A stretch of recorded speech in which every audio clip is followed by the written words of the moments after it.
Sudah sore ya. Oke, kalian tetap fokus dan mencatat apa yang penting. Kemudian apa yang kita pelajari pada sore hari ini bermanfaat buat kita semua. Hari ini kita akan belajar tentang besi, seng, yodium, kuprum. Kuprum itu tembaga. Kemudian, enggak,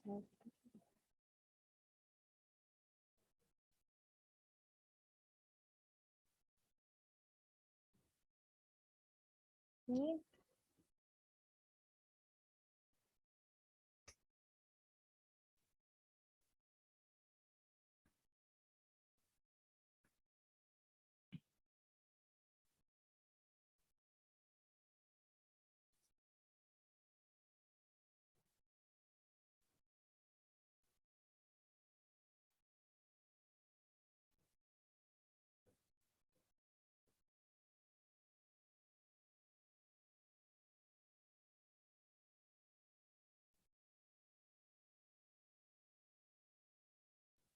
baik, jadi di dalam tubuh kita itu, bukan dalam tubuh kita, ada istilah yang namanya trace elemen. Trace elemen itu adalah ion-ion organik, ion-ion anorganik yang sangat dibutuhkan oleh tanaman maupun hewan. Kita termasuknya apa? Kalau dalam kingdom, manusia itu masuk dalam golongan Hewan. Jadi kita pun butuh trace elemen ini, walaupun dalam jumlah yang sangat sedikit. Nah, trace elemen itu apa saja? Ada Fe, besi, ada Cu. Cu itu apa? Cuprum. Cuprum itu tadi apa? Tembaga. Kalau Co? Kopel. Kopal. N? Nikel. Ni ya nikel. Mn? Mangan. Kalau Al? Aluminium. Zn? Seng. Itu adalah ion-ion anorganik yang sangat dibutuhkan oleh tumbuhan maupun hewan, walaupun jumlahnya sangat sedikit, tetapi harus tetap dipenuhi. Nah, kita akan bahas tentang iron atau Fe atau besi. Jadi, iron ini atau besi ini adalah bagian dari molekul yang namanya hemoglobin yang yang biasa ditemukan di sel darah merah. Nah, untuk apa? Fungsinya untuk mengangkut oksigen ke dalam tubuh untuk metabolisme energi. Nah, si iron ini, si besi ini, dia mempunyai tugas untuk menerima dan melepaskan, membawa dan melepaskan si oksigen. Kebayang nggak kalau seandainya di sel darah merah kita itu atau di dalam tubuh kita itu kekurangan oksigen? Kira-kira apa yang terjadi?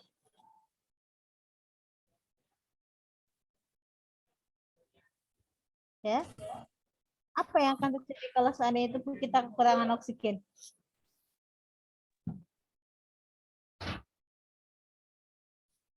Ayo, apa ayo? Kematian. Sesak napas. Lemas.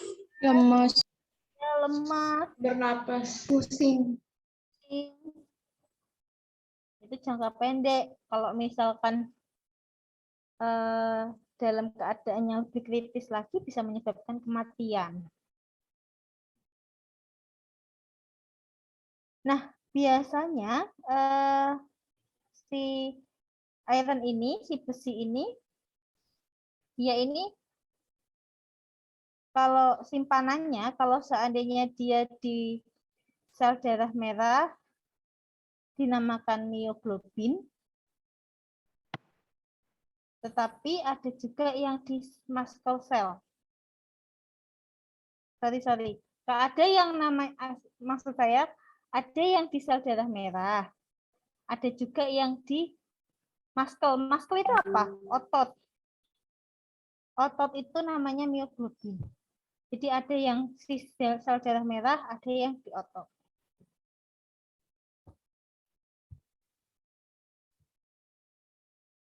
Nah, ini yang harus kalian pahami, bahwa ketika seseorang dalam keadaan menstruasi, kemudian hamil, kemudian pada masa pertumbuhan seperti saat anak-anak ataupun menjelang dewasa, itu kebutuhan zat besinya dia akan meningkat.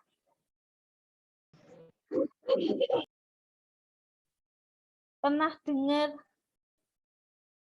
tablet tambah darah enggak?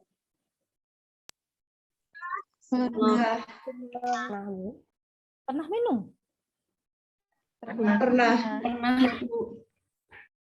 Dikasihnya pas kapan? Lagi haid Lagi di SMA. kalau pusing Ibu. Waktu SMP apa SMA? SMA. SMA. Dua-duanya.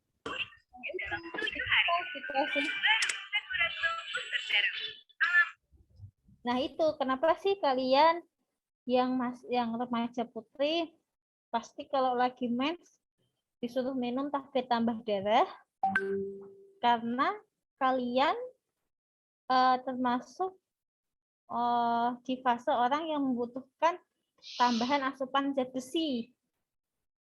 Jadi dibantu dengan tablet tambah darah.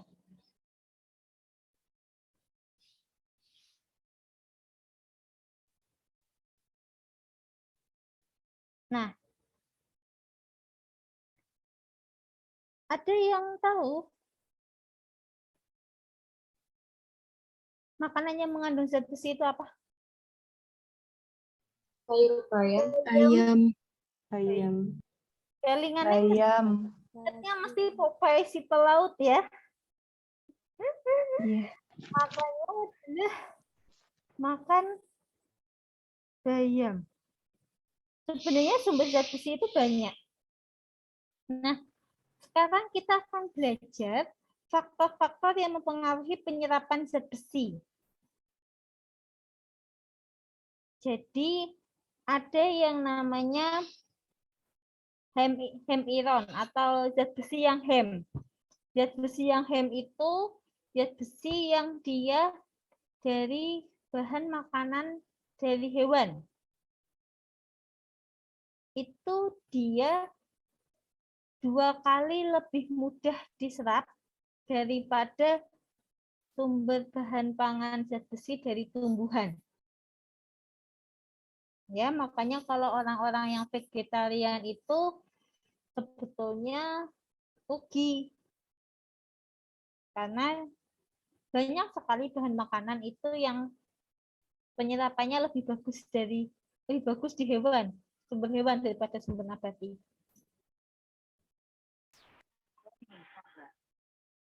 Kemudian ini yang harus kalian perhatikan, bahwa zat besi itu untuk akan ditingkatkan penyerapannya kalau misalkan dikonsumsi bersamaan dengan vitamin C dan protein dari hewan.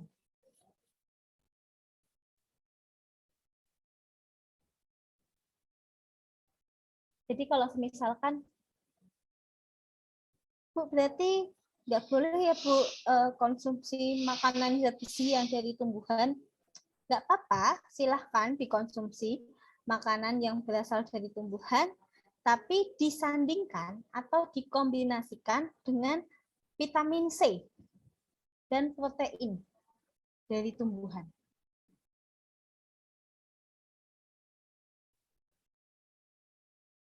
Nah, kalau tadi faktor yang meningkatkan penyerapan, di sisi lain ada faktor yang menghambat penyerapan.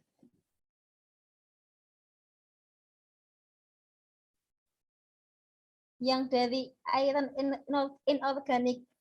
inorganik itu yang tumbuhan. Jadi kalau seandainya kita konsumsi makanan zat besi yang dari tumbuhan, itu dia akan dihambat jika bertemu dengan kandungan satu fitat. Fitat itu biasanya ada pada grain, kemudian polifenol.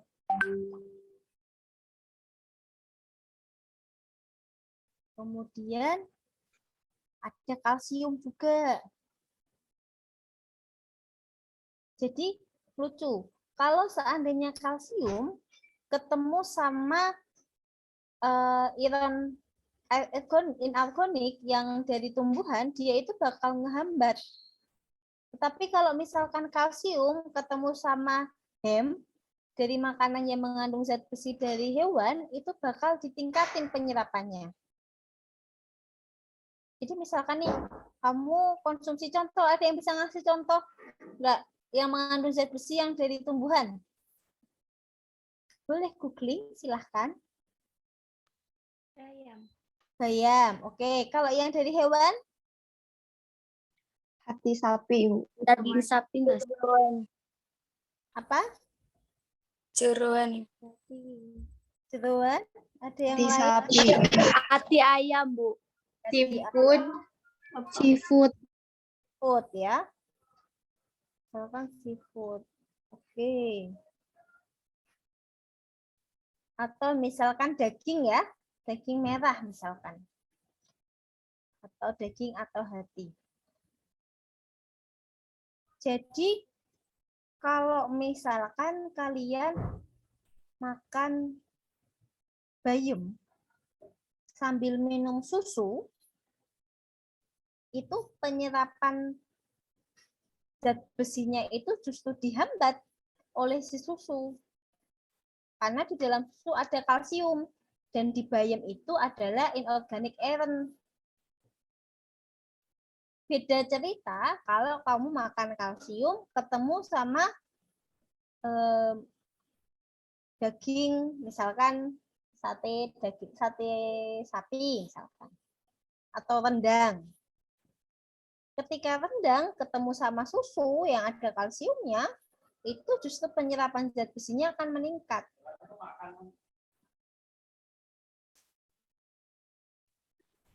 Paham ya? Bedanya apa? Tadi, sekarang saya tanya, Mbak Aprilia Restoutami, kelas B. Mbak Aprilia?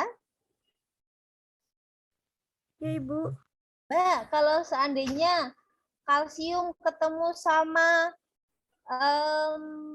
daging yang dari hewan, dia dihambat apa ditingkatkan penyerapannya, zat besinya? Dihambat, Ibu. Betul. Tadi mendengarkan nggak? Tadi sempat keluar, Bu, sinyalnya tadi itu. Apa namanya? Ada itu, nggak stabil. Oke, yang lain.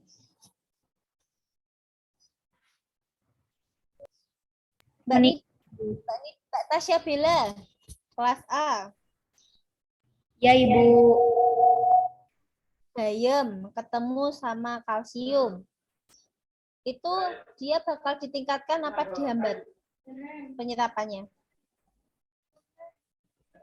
Penyerapannya menghambat. Mbak Aulia. Ya, Ibu. Saya. Daging dari hewan ketemu sama kalsium, penyerapan zat besinya ditingkatkan apa dihambat? Ditingkatkan, Ibu. Oke. Nah, terus ada beberapa hal yang bisa menyebabkan bahan makanan yang dari nabati itu bisa ditingkatkan bioavailability-nya, kemampuan untuk diserapnya. Dengan cara ada yang salah satu nama prosesnya adalah fermentasi. Fermentasi itu merupakan salah satu metode yang dia bisa mengurangi kadar fitat yang ada di dalam makanan yang dari tumbuhan itu. Tadi kan disampaikan ya, kalau fitat itu dia bisa menghambat penyerapan. Jadi kalau fitatnya berkurang, otomatis yang diserap akan semakin banyak.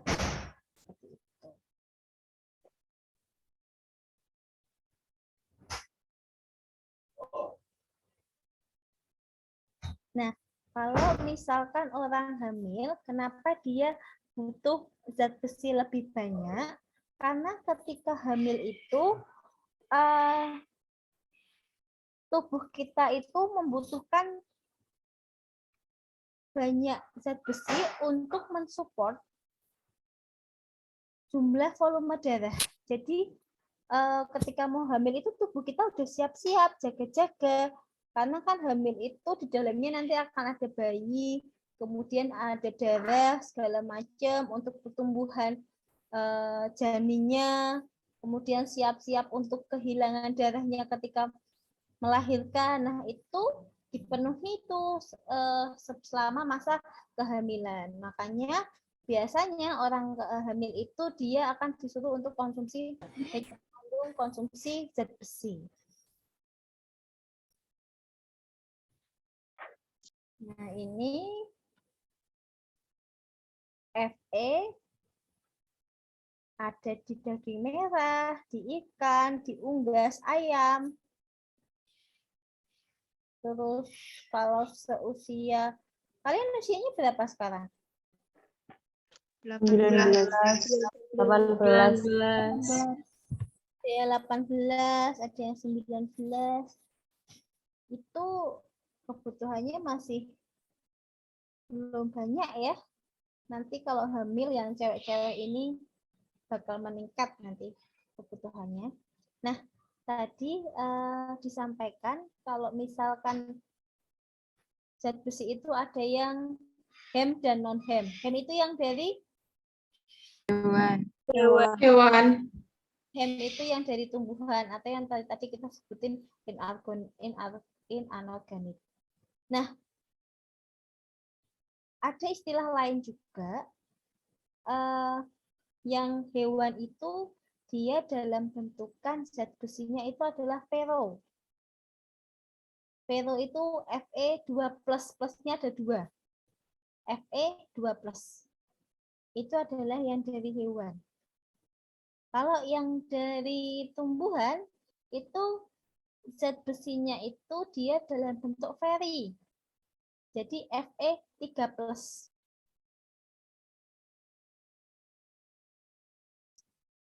Fe3+, feri apa fero? Feri. 2+?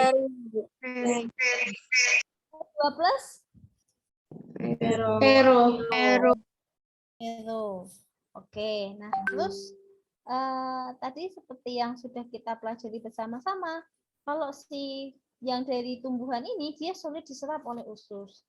Tetapi kalau seandainya kita konsumsi makanan itu yang feri itu sama vitamin C, dia itu bisa meningkatkan penyerapan. Kenapa bisa meningkatkan penyerapan? Karena vitamin C itu bisa merubah bentuk feri menjadi fero. Ya, jadi kalau kalian misalkan, Bu, tanggal tua Bu nggak bisa beli daging, tapi kayaknya kok lemes ya, butuh tambah darah. Berarti kalian sebagai ahli gizi bisa dengan cara modifikasi. Nggak apa-apa makan makanan yang dari sayuran, tetapi ditambah minuman yang mengandung vitamin C. Bisa minuman ataupun buah. Itu. Nah, saya harap ilmu ini tidak hanya bertahan di semester ini. Karena nanti kalian ketika skripsi, biasanya ilmu ini tuh kepake. Tapi banyak yang lupa. Hal terkait fero menjadi feri, penerapan zat besi itu dibantu oleh zat gizi apa, dihambat oleh zat gizi apa. Itu biasanya kalau mahasiswa skripsi itu sering lupa. Karena mungkin dulunya nggak paham. Jadi pas bikin skripsi makin lupa.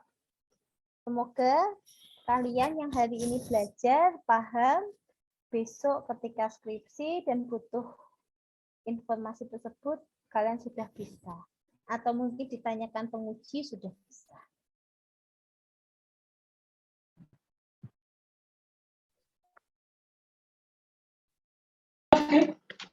Oke. Udah belet.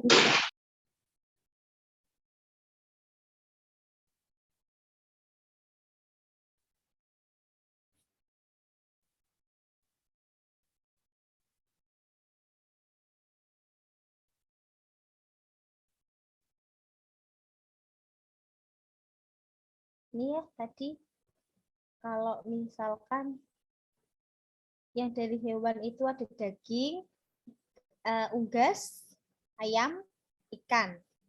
Kalau yang non-hem ada sereal, buah-buahan, sayur-sayuran.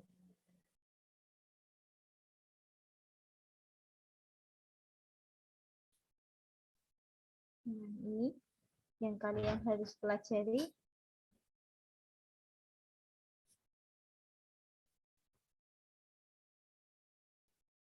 Faktor yang mempengaruhi absorpsi zat besi. Jadi tadi di sini ada enhancing, itu adalah yang meningkatkan apa yang menghambat? Meningkatkan. Ascorbic acid itu apa? Vitamin C. C. Nah, itu ada misalkan dari jus, kemudian dari buah, kemudian kentang, kemudian beberapa buah ataupun sayuran yang mengandung vitamin C. Cabai itu mengandung vitamin C loh. Jangan salah, ya. Kemudian daging, ikan, ayam, seafood, kemudian beberapa fermentasi lain itu ternyata dia bisa meningkatkan si asupan zat besi, kadar zat besi, penyerapan zat besi dalam tubuh kita. Di sisi lain, ada yang bisa menghambat zat besi. Ada pitat, kemudian ada yang mengandung fenolik kayak teh, kopi, coklat, kemudian susu, keju yang mengandung kalsium. Tapi itu kalau yang kalsium tadi khusus untuk yang apa? Yang hem atau non-hem? Yang apa, Mbak? Non-hem. Oke, betul.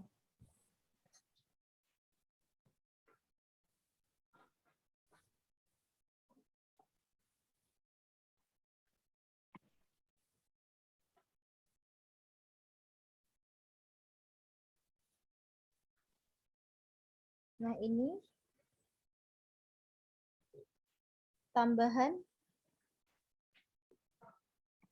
zat besi yang dibutuhkan oleh ibu hamil.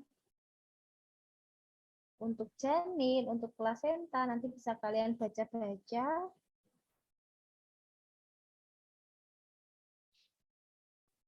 Nah, ada beberapa cara yang bisa dilakukan selama ini yang sudah dilakukan oleh WHO untuk membantu menghilangkan permasalahan defisiensi zat besi. Ya. Karena kita tahu kalau defisiensi zat besi itu menyebabkan apa? Penyakit namanya? Anemia. Iya. Kalau misalkan cewek yang kena penyakit anemi, hamil, terus nanti kemungkinan anaknya akan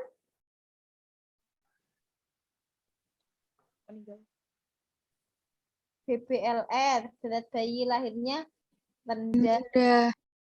Terus nanti kalau BBLR, anaknya bisa stunting, pendek. Nah, itu kan menyebabkan permasalahan yang banyak. Makanya WHO itu bersikeras supaya permasalahan defisiensi zat besi itu dituntaskan. Nah, ada 3 cara untuk atau 3 strategi yang dilakukan oleh WHO. Yang pertama adalah dengan cara suplementasi zat besi.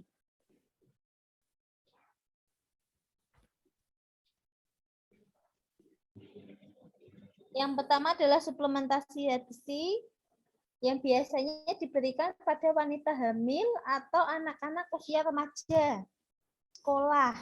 Kayak kalian nih targetnya kemarin dikasih obat apa? Yang warnanya apa? Merah. Apa namanya obat apa? Penambah darah. Tambah darah. Oke.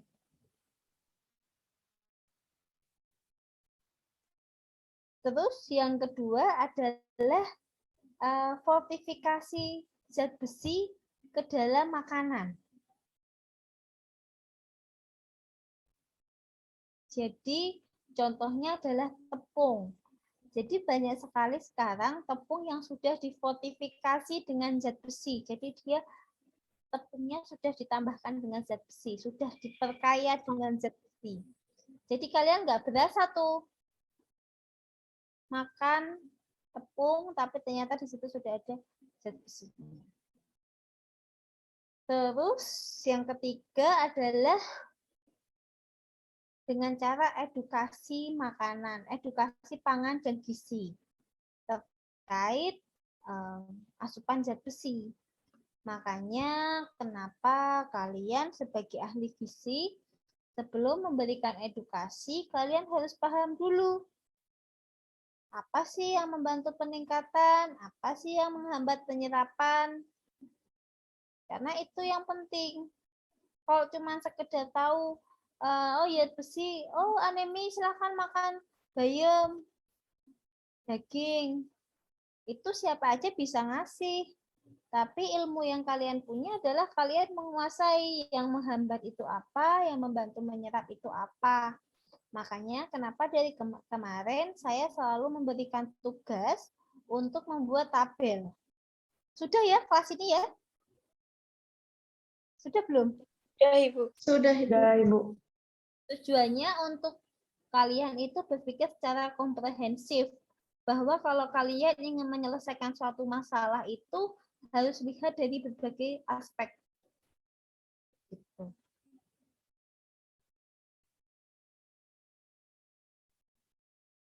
Nah, nanti yang lain bisa dibaca.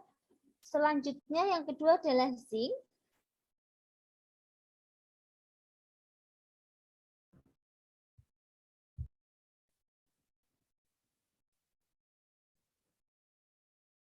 Zinc ini dia banyak berperan penting dalam berbagai enzim.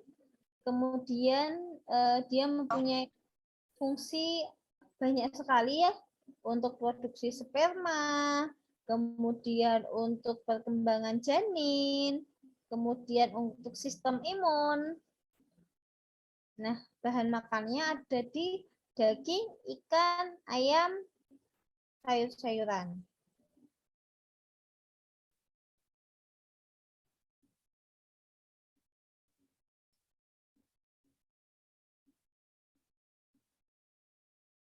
Kandungan zinc di dalam tubuh kita itu paling banyak terdapat di tulang dan di otot.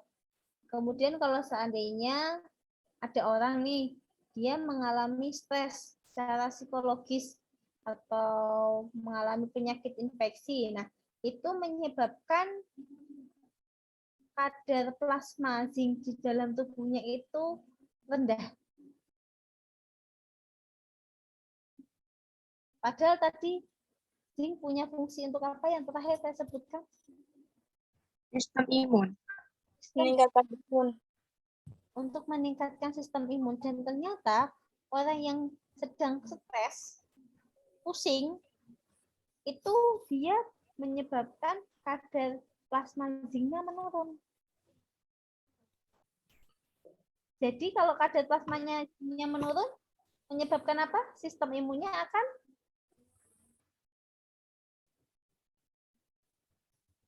Menurun. lemah, ikut menurun juga. Ya, makanya kenapa kita harus bisa mengelola tubuh kita dengan cara menghindari stres. Karena itu efeknya ternyata tubuh itu nggak bisa dibohongin. Oh, mau bilang aku nggak stres. Tapi kalau memang tubuh kalian mengaku kalian lagi stres, pas pastinya akan turun. Ya, jadi tubuh itu sebenarnya mendengarkan kita dengan sangat baik. Kalau kita stres, tubuh langsung merespon.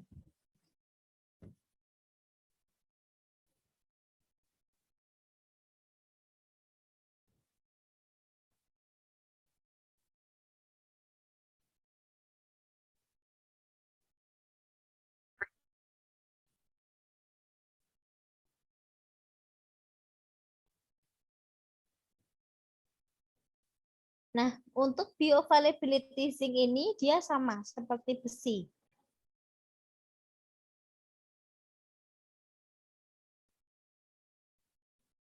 Makanan yang mengandung kalsium yang terlalu tinggi, kemudian fosfor dan besi, itu justru akan mengurangi penyerapan dari zinc. Yang bisa meningkatkan absorpsi zinc adalah protein. Mbak Ayu Okvitasari. Ya, Ibu. Mbak, yang bisa meningkatkan absorpsi zinc apa, Mbak? Makanannya mengandung protein, Ibu. Oke. Mbak Intan Febrika Sari.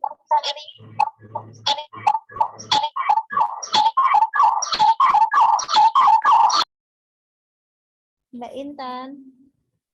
Iya, Ibu. Yang bisa menghambat atau menurunkan absorpsi zinc apa, Mbak?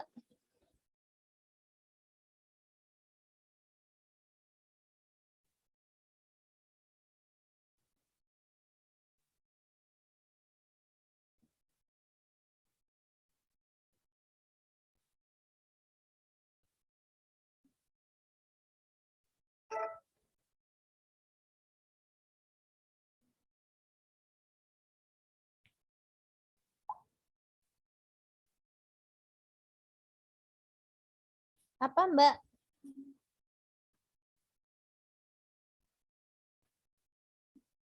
Mbak Vega Ayu? Kelas B? Iya, Ibu. Yang menyebabkan penurunan absorpsi zinc apa, Mbak? Kalsium yang berlebihan. Oke. Mbak Asa Naila, selain kalsium yang terlalu tinggi, apalagi, Mbak? Protein. Apa? Protein. Tadi mendengarkan nggak ketika Brian jelasin? Coba Mbak tanya sama temannya, sebutkan nama salah satu teman Anda untuk menyelamatkan Anda.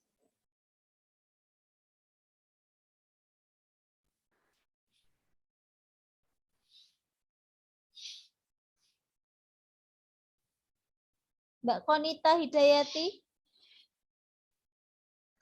Ya, Ibu. Apa, Mbak? Jawabannya, Mbak. Kalsium, fosfor, dan seterusnya.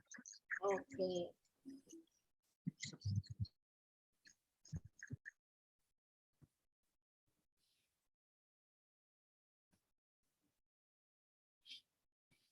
Nah, ini untuk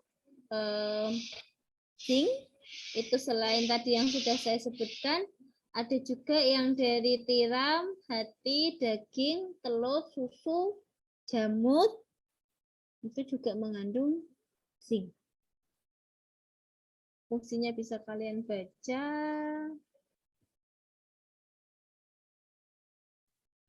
Yang ketiga adalah iodium. Kalau baca iodium, ingatnya sama apa? Garam. Garam. Ingatnya sama penyakit apa kaitannya? Bondo. Bondo. sekarang udah nggak ada ya. Jarang sekali ya orang kena penyakit pondok. Kira-kira kenapa? Kok jarang sekali? Kekurangan yodium. Karena sekarang kita makan garam aja udah ada mengandung yodiumnya. Jadi pemerintah itu sudah berhasil dalam menyelesaikan permasalahan pondok atau gaki. Karena hasilnya itu pakai program dengan cara fortifikasi yodium di dalam garam. Makanya sekarang istilahnya menggunakannya adalah garam Beriodium. yodium. Jadi nggak sadar tuh kalau misalkan kalian suka masak yang asin-asin, itu sebetulnya kalian udah ada yodiumnya. Seperti itu. Itu bagus ya, hal-hal yang seperti itu ya. Fortifikasi seperti itu.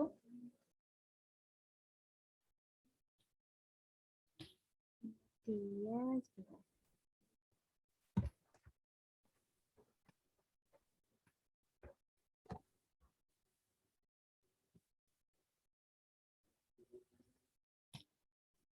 Jadi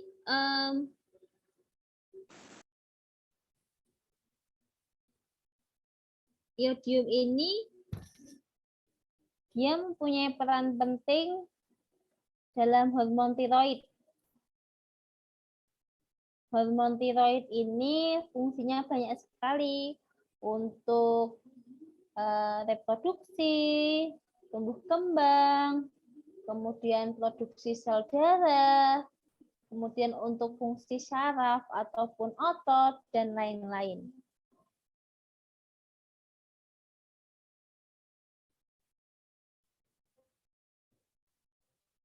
Nah, makanan-makanan yang mengandung yodium sebenarnya ada banyaknya pada seafood. Kemudian tumbuhan yang tumbuh di tanah yang banyak mengandung yodium. Tetapi sekarang kita sudah dimudahkan karena sudah ada garam beriodium.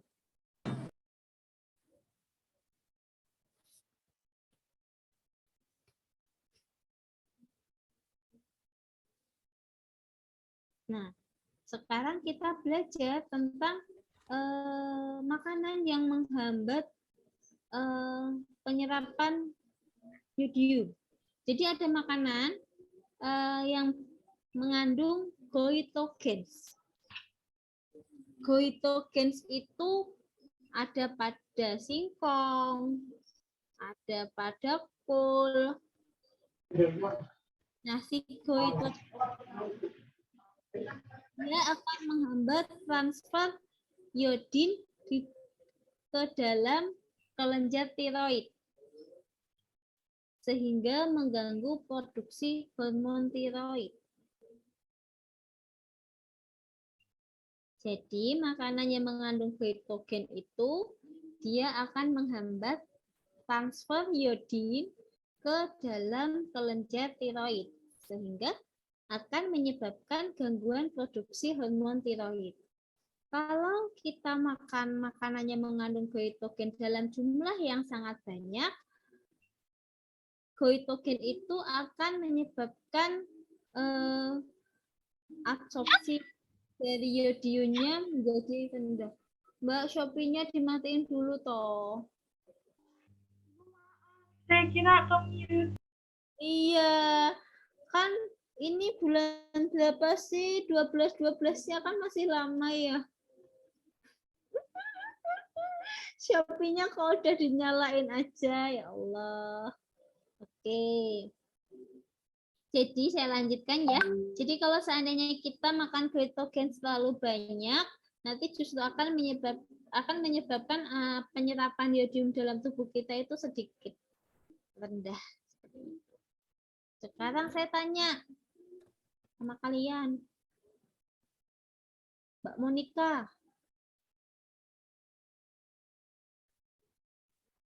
Mbak Monica? Oke nih. Iya, Bu.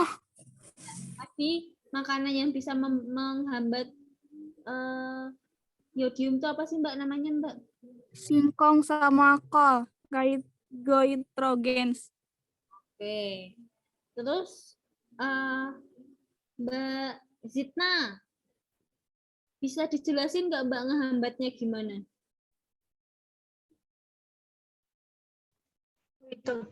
Kointrogensnya apa ya namanya? Membuat transfer iodin ke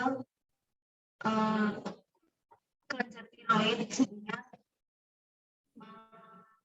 menyebabkan terhambat ya gitu.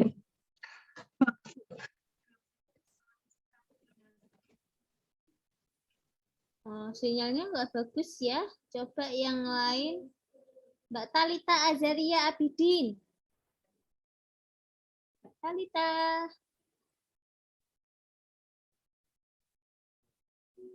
Mbak Ulia deh. Mbak Ulia. Iya, Bu. Mana Mbak dijelasin dong prosesnya si goitogens itu bisa menghambat penyerapan iodin. Ya, jadi bisa menghambat iodin yang diserap oleh kelenjar tiroid sehingga produksi hormon tiroksin menjadi terganggu atau berkurang. Oke.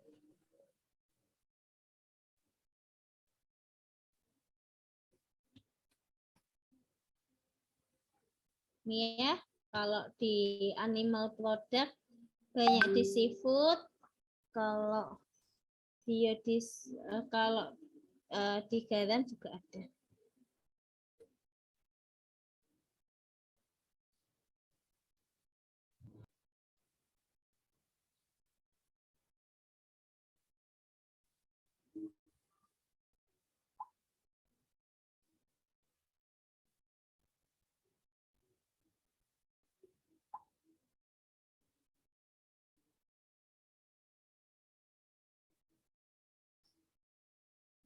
Ya.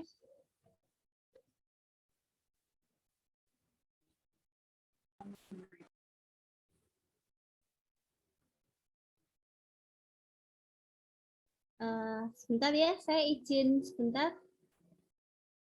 Dan saya sebentar ya Mbak. Maaf, tadi ada sedikit gangguan. Kita sampai jam berapa Mbak hari ini Mbak Sipen? 17.40, Bu. 17.40, oke. Ada waktu ya. Oke.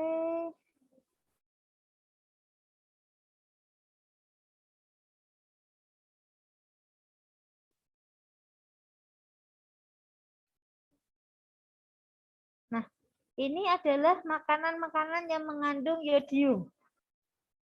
Kalian bisa lihat bahwa ikan laut sama ikan air tawar ternyata yodiumnya tinggi mana?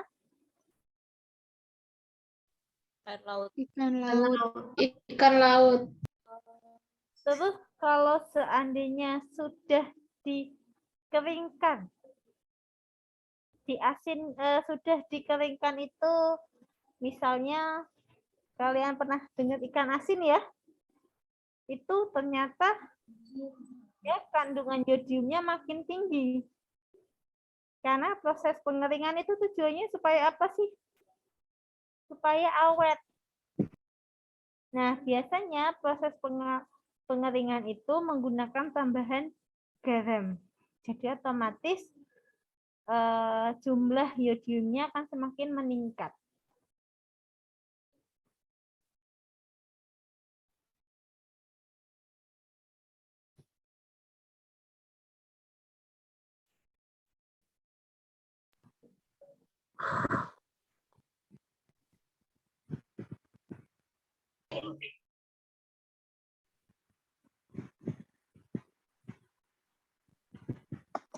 Selanjutnya ada tembaga.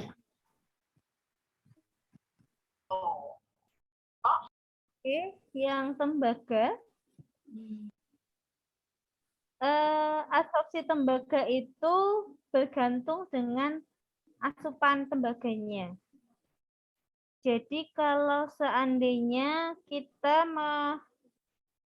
mengkonsumsi lebih dari 1 miligram per hari atau sesuai dengan angka kebutuhan gizi tembaga, maka dia bisa diserap sekitar 50%.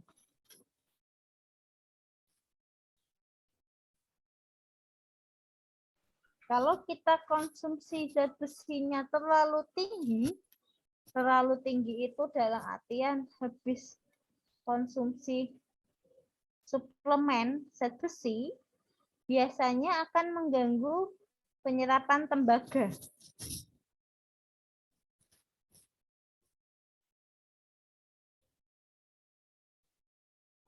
Memang untuk tembaga ini jarang sekali orang yang mengalami gangguan akibat defisiensi tembaga, tapi biasanya orang-orang yang memiliki gangguan genetik itu dia bisa menyebabkan mengalami beberapa jenis penyakit yang menyebabkan defisiensi tembaga. Contohnya adalah orang-orang yang mempunyai penyakit Menkes disease.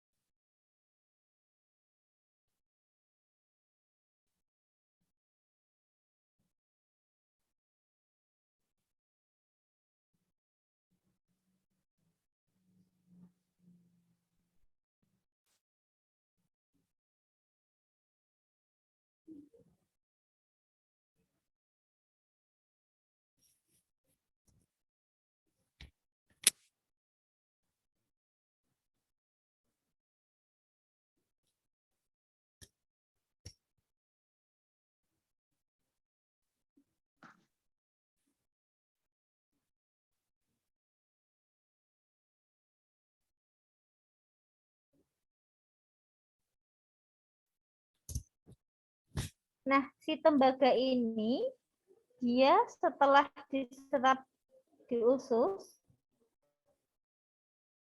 24 jam kemudian, berarti sehari kemudian, dia akan berada di dalam fraksi globulin bersama dengan seruloplasmin. Nah, kemudian dia nanti bisa diekspresikan melalui urin.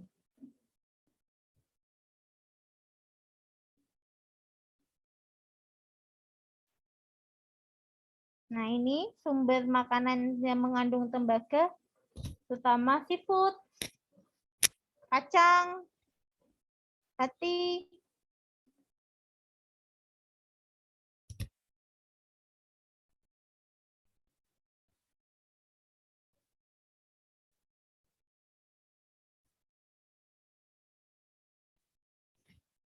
bentar lagi ya, bentar.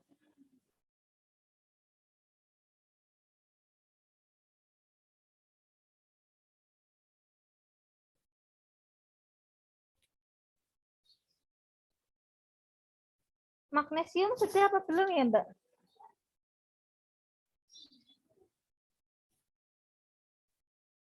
Belum, Ibu. Belum.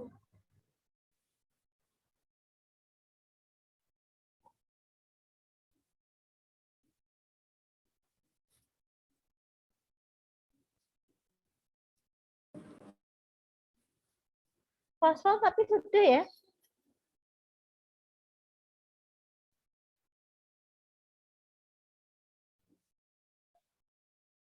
Fosfor udah belum? Sudah. Udah.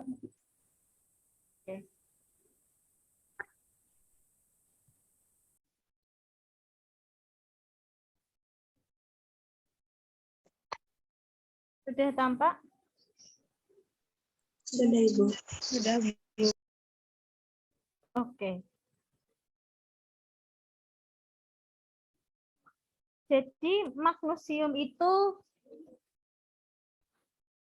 dia banyak berperan penting dalam pembentukan tulang gigi, kemudian sebagai kofaktor enzim, kemudian berperan penting dalam berbagai reaksi kimia yang melibatkan ATP dan ADP. Nah, sebenarnya magnesium itu ada di mana aja? Terutama kalau di hewan, dia itu ada di seafood, kepiting, kerang. Kemudian kalau di tumbuhan ada di sayuran yang warnanya hijau, di kacang. Magnesium. Nah, magnesium ini diserapnya di dalam usus halus.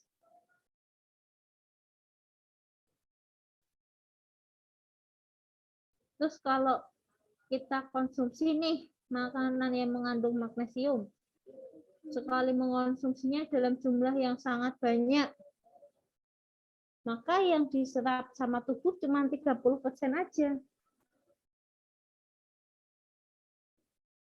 Karena tubuh itu hanya akan menyerap magnesium sebutuhnya aja. Walaupun ada banyak, kalau makannya berlebihan atau dalam bentuk suplementasi yang sangat tinggi, tubuh nggak mau nerima terlalu banyak, makanya yang diserap cuma 30%. Sedangkan kalau kita konsumsi dalam jumlah sedikit, biasanya akan diserap sama tubuh sebanyak 60%.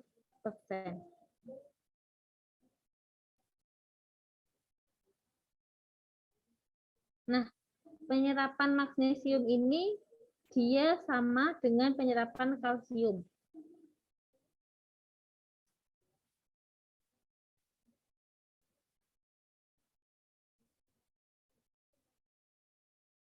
Jadi di sini disampaikan kalau sebenarnya toksisitas magnesium itu jarang sekali terjadi.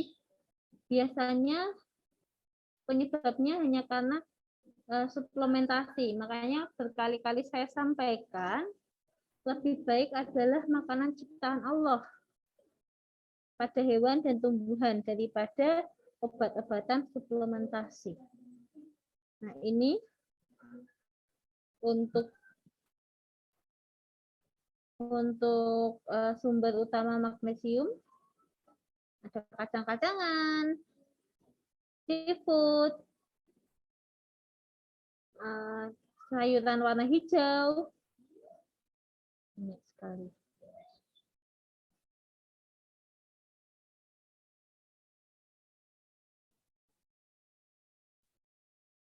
Nah, ini yang kalian harus pelajari. Jadi, peran magnesium itu berlawanan dengan kalsium. Kalau kalsium fungsinya buat kontraksi otot, magnesium fungsinya buat mengendorkan otot. Kalau kalsium fungsinya mendorong penggumpalan darah, magnesium fungsinya mencegah penggumpalan darah. Kalau magnesium fungsinya mencegah kerusakan gigi dengan cara menahan kalsium di dalam email gigi. Jadi dia berperan penting ya untuk mencegah kerusakan gigi dengan cara menahan kalsiumnya itu supaya tetap dalam email gigi. Penyerapan magnesium itu bakal menurun kalau seandainya kita konsumsi protein dalam jumlah sedikit.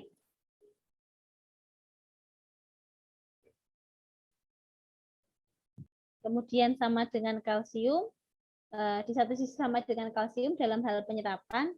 Jadi kalau seandainya kalian mengkonsumsi fiber atau serat yang terlalu tinggi, yang mengandung asam hitat, itu dia akan menghambat penyerapan magnesium. Mbak Imtiaz Halimah, kelas B. Iya, Bu. Bisa mendengarkan suara saya, Mbak? Iya, bisa. Baik, Mbak. Bisa dijelaskan, Mbak, tadi maksud saya yang mengatakan bahwa peran kalsium dan magnesium itu berlawanan? Bisa memberi contoh?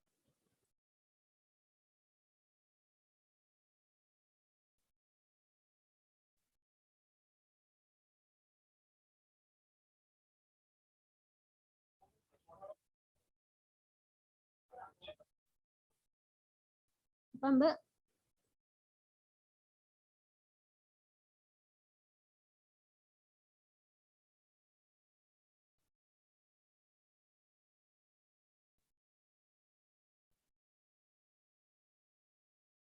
Yang lain bisa kita mungkin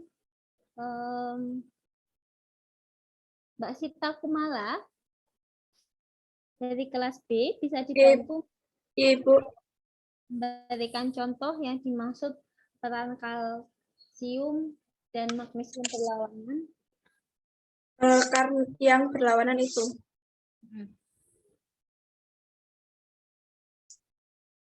Kalau kalsium merangsang kontraksi otot, sedangkan magnesium mengendalikan otot. Gitu, Bu. Oke, satu lagi. Kalsium mendorong penggumpalan darah, sedangkan magnesium mencegah penggumpalan darah. Oke, Mbak Yolanda Tiana. Mbak Yolanda Tiana. Yang bisa mengurangi penyerapan magnesium apa, Mbak Yolanda? Mengonsumsi jumlah protein yang terlalu sedikit. Selain itu, Mbak Wiliana Agustina.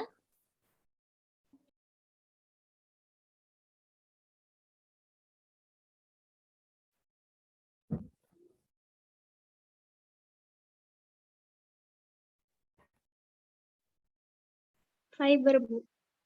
Fiber, serat ya. Oke. Jadi serat yang terlalu tinggi karena ada kitatnya, dia bisa menyebabkan absorpsi magnesium menurun.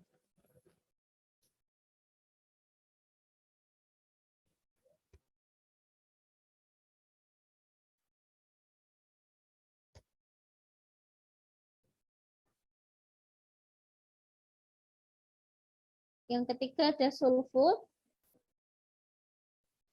Sudah. Oke, sulfur ini mineral yang bisa ditemukan di asam amino metionin, sistein, homosistein, dan taurin. Ada 4. Kalian harus hafal. Jadi sulfur itu bisa ada 4 tambah 3, 7. Ada di asam amino, metionin, sistein, homosistein, sama taurin. Metionin, sistein, homosistein, dan taurin.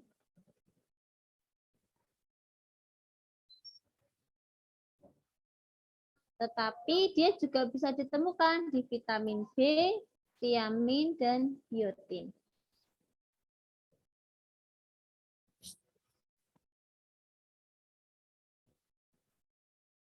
Sulfur itu biasanya banyak sekali ditemukan dalam tubuh kita di tulang rawan, kulit, rambut, dan juga kuku.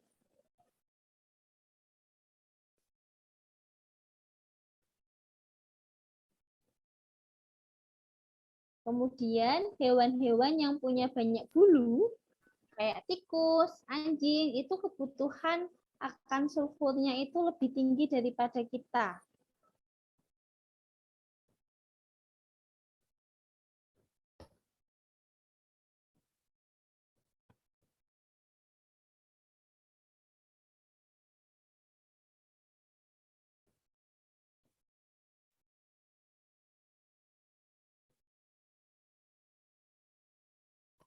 Nggak usah, kalian cukup tahu bahwa sulfur itu banyak banget terdapat pada makanan yang mengandung protein. Jadi kenapa begitu? Tadi kata kuncinya sulfur itu ditemukan di dalam Asam amino. Nah, asam amino itu kan protein. kayak daging, kemudian telur, ikan, susu, kacang, itu kan ada proteinnya semua. Nah, di dalam protein itu bisa, pertama protein apa? Asam amino apa tadi? Metionin, terus apa lagi? Sistein, Homocysteine dan taurin. dan taurin. Betul. Oke. Terima kasih dan tetap semangat ya. Sudah sore ya. Pasti semuanya sudah lelah. Baik, untuk materi pada hari ini saya cukupkan. Walaupun sudah sore, saya yakin kalian sudah lelah. Tapi semoga yang saya berikan ini bermanfaat buat kalian. Tadi memang banyak sekali materi yang saya skip ya. Kalau yang saya skip itu kalian boleh membaca. Cuman yang saya jelaskan itu sudah pasti yang poin-poin penting yang kalian harus kuasai. Seperti itu. Jadi kalau seandainya nanti kalian mau membaca lagi untuk lebih detail, bisa dibaca di PPT saya. Kemudian kalau misalkan mau ujian, tolong yang saya jelaskan tadi dikuasai betul-betul. Baik, saya cukupkan ya untuk kuliah sore hari ini ya. Sepertinya sudah mau azan. Ya. Sudah mau azan maghrib.